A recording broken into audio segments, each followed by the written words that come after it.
အားလုံးပဲမင်္ဂလာပါမြန်မာ data science မှာကြိုဆိုပါရစေကျွန်တော်တို့တင်ဆက်နေတဲ့ data analysis series မှာ regression analysis အပိုင်းကိုတင်ဆက်ခဲ့တာသင်ခန်းစာအတော်များများပြီးဆုံးခဲ့ပြီဖြစ်ပါတယ်ဒီနေ့လေ့လာမယ့်အကြောင်းအရာကတော့ logistic regression ဆိုတဲ့ခေါင်းစဉ်ဖြစ်ပါတယ်ဒီ logistic regression အကြောင်းကိုကျွန်တော်တို့သင်ခန်းစာ3-4-5ခုလောက်အထိလေ့လာဖို့ရှိပါတယ် practical section လည်းရှိပါတယ်ဒီနေ့သင်ခန်းစာဒီခေါင်းစဉ်ရဲ့ပထမဦးဆုံးသင်ခန်းစာဖြစ်ပါတယ်ဥစွာကျွန်တော်တို့ဒီနေ့လေ့လာမယ့်အကြောင်းအရာအချို့ကိုအနှစ်ချုပ်ကြည့်ပါမယ်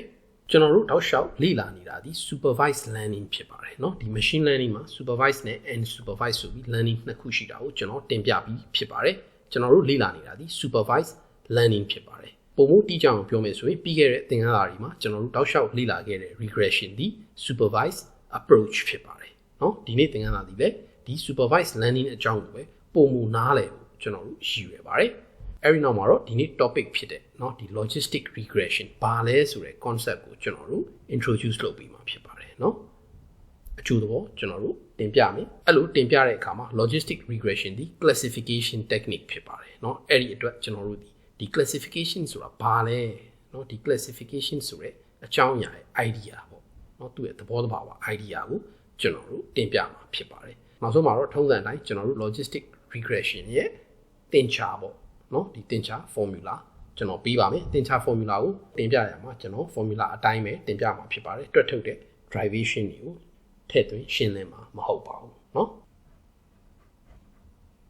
ဆိုတော့အခုကျွန်တော်ပြီးထားတဲ့ဒီ slide မှာကြည့်မယ်ဆိုရင် supervised learning အောက်မှာခွဲထားတဲ့เนาะ branch နှစ်ခုရှိပါတယ်ပထမတစ်ခုဒီ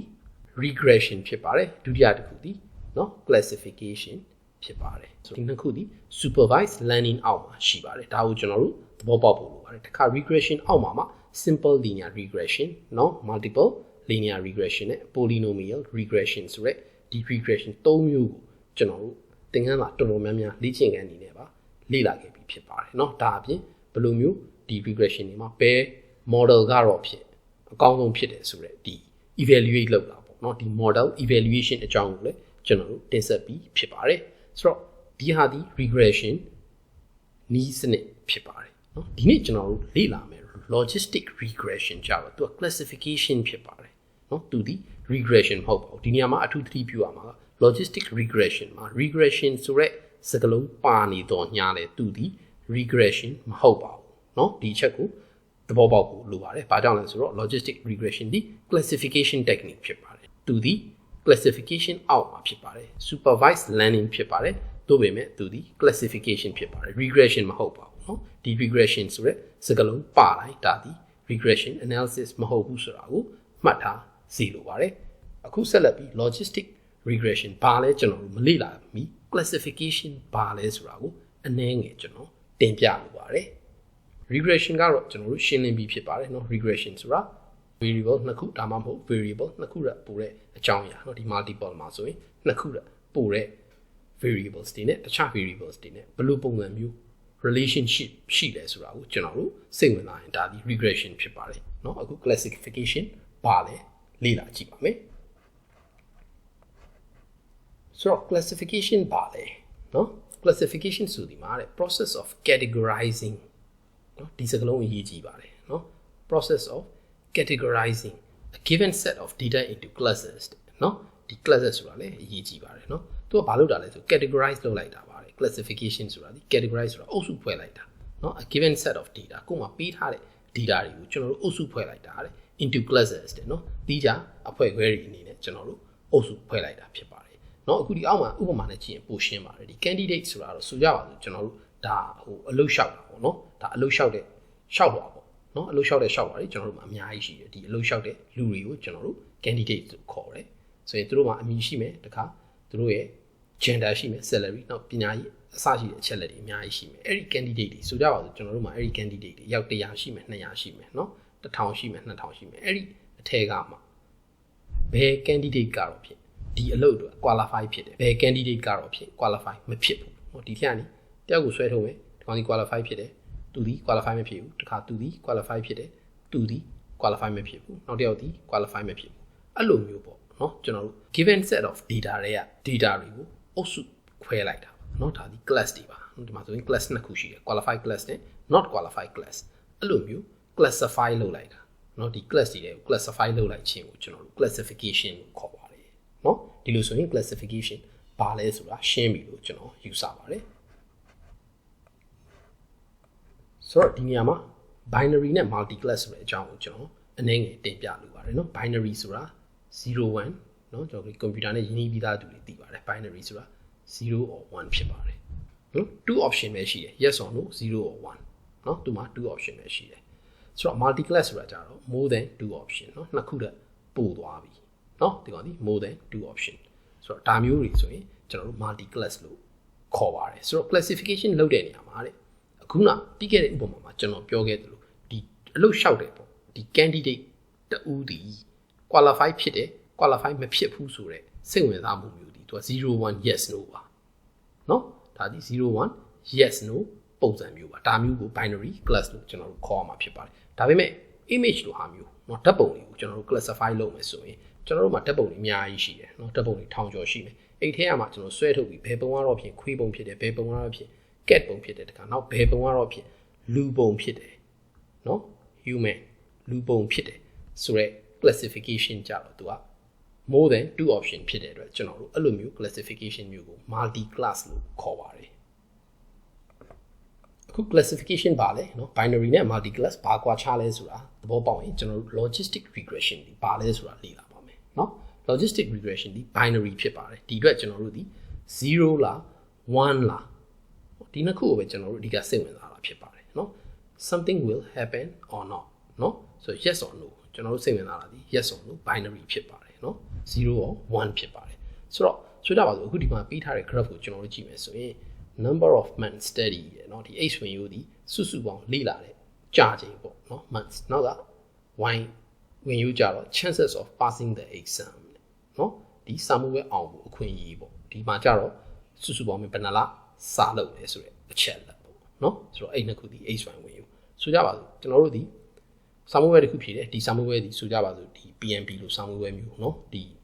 6လတချို့တွေလည်းလေ့ကျင့်တယ်တချို့တွေ3လလေ့ကျင့်တယ်တချို့တွေတစ်နှစ်လေ့ကျင့်တယ်2နှစ်လေ့ကျင့်တယ်တို့ပေမဲ့ရလဒ်ကတော့ကျွန်တော်တို့0လား1လားပဲရှိတယ်เนาะ result က discrete ဖြစ်တယ်เนาะဒီ discrete ဆိုတာ continuous မဟုတ်ဘူးเนาะ yes or no ဟုတ်လားမဟုတ်လားဆိုတာပဲကျွန်တော်တို့စိတ်ဝင်စားတာဆိုတော့ဒီ graph ကိုကြည့်မယ်ဆိုရင်ပုံမှန်အားဖြင့်3ညကနေ1လလောက်ပဲเนาะ1လလောက်ပေါ့เนาะ3ညကနေ1လလောက်ပဲဒီစာလုပ်တဲ့လူဆိုရင်ဒီစာမှုပဲအောင်ဖို့ yes or no မှာ no ဖြစ်ဖို့ကပုံများပါတယ်เนาะဘာကြောင့်လဲဆိုဒီ0နဲ့ပုံနီးရဲ့အတွက်ပါတို့ပေမဲ့လည်း6လလောက်စာလုပ်တဲ့လူကြတော့ကျွန်တော်တို့အောင်ဖို့ခွင့်ရည်ဒီ1ဖြစ်ဖို့ပုံများပါတယ်เนาะဒါဒီ probability မဟုတ်ပါဘူးဒါဒီ yes or no အောင်လားမအောင်လား yes or no ပဲကျွန်တော်တို့ဒီ logistic regression ကအဖြေထုတ်ပြီးမှဖြစ်ပါတယ်เนาะဒီအကြောင်းအရာကိုသိထားဖို့လိုပါတယ်ဘာကြောင့်လဲဆိုတော့ကျွန်တော်တို့စိတ်ဝင်စားတာဒီဟုတ်လားမဟုတ်ဘူးလားเนาะ binary ဖြစ်ပါတယ်၄လလောက်စာလို့စာမိုးပဲအောင်ဖို့ရာဂိုင်းလုံးဘယ်လောက်ရှိလဲဆိုတဲ့ပုံစံမျိုးကိုကျွန်တော်တို့စိတ်ဝင်စားမှာမဟုတ်ပါဘူးကျွန်တော်တို့ဒီ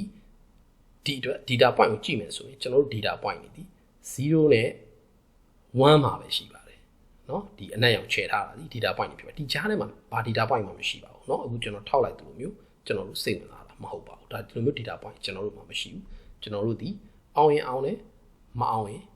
ရှုံးတယ်အဲ့လိုမျိုးလိုအပ်ချက်ရှိလာမယ်ဆိုရင်ကျွန်တော်တို့ logistic regression ကိုအသုံးပြုလို့ရပါတယ်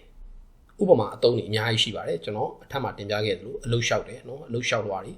ထောင်တောင်းချီပြီးရှိတယ်เนาะကုမ္ပဏီကြီးတွေဆိုရင်အလုပ်လျှောက်သွားတယ်ထောင်တောင်းချီပြီးတော့ရှိတယ်အဲ့ဒီထဲမှာကျွန်တော်တို့ဒီဘယ် candidate ကတော့ဖြစ်ဒီအလုပ်နဲ့တင့်တော်တယ်မတင့်တော်ဘူးလေဆိုတာကို logistic regression ဆိုရဲ machine learning model တခုတိစောက်ပြီးတော့ကျွန်တော်တို့ဒီလျှောက်လွှာတွေကို automate လုပ်လို့ရပါတယ်เนาะ